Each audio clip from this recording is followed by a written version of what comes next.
Once you have cross the age of 25, जब आप 25 की एज क्रॉस कर लेते हैं, उसके बाद मिड लाइफ क्राइसिस होना ही होना है। आपको कई बार ऐसा लगेगा कि मेरा टाइम निकल रहा है, या मुझे लाइफ में जो चीज़ें करनी चाहिए थी वो मैं कर नहीं पा रहा हूँ। तो ये बहुत नॉर्मल होता है और काफ़ी बार होता है, स्पेशली जब आप अपने गोल्स को अचीव नहीं कर पा रहे हैं या आप अपनी टाइम लाइन में थोड़ा सा पीछे खिसक रहे हैं।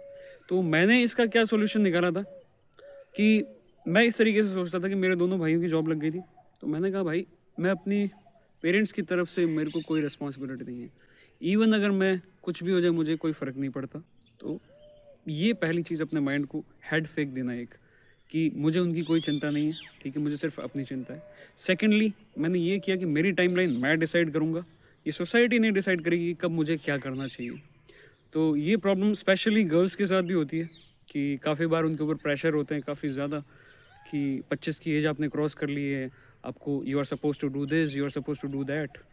तो ये सारी चीज़ों का एक ही सॉल्यूशन है, आप अपने माइंड में सेट कर लीजिए कि मेरी लाइफ है, मैं डिज़ाइन करूँगा या करूँगी, और मेरी टाइमलाइन भी मैं ही डिसाइड करूँगा। और आपकी टाइमलाइन को सेट करने का सबसे आसान तरीका है कि आप अपने गोल्स को रीच करिए टाइम पे, with in the given time आप उसको अचीव कीजिए। जो आपकी गवर्नमेंट जॉब पाने का सपना है उसको फटाफट से हासिल कीजिए, उस सपने को साकार कीजिए, और फिर अपने हिसाब से अपनी लाइफ को डिसाइड कीजिए। ये एकमात्र तरीका है सारे क्राइसिस से बचने का, चाहे एग्जिस्टेंशियल क्राइसिस हो, मिड लाइफ क्राइसिस हो, जो भी आपके दिमाग को ये जो चीज़ें परेशान करती है, इनसे बचने का एक ही तरीका है ये। This is what I have learn through my journey. I thought कि I should be sharing this with you all, क्योंकि कई बार आपको खुद को अपना काउंसलर बनना पड़ेगा।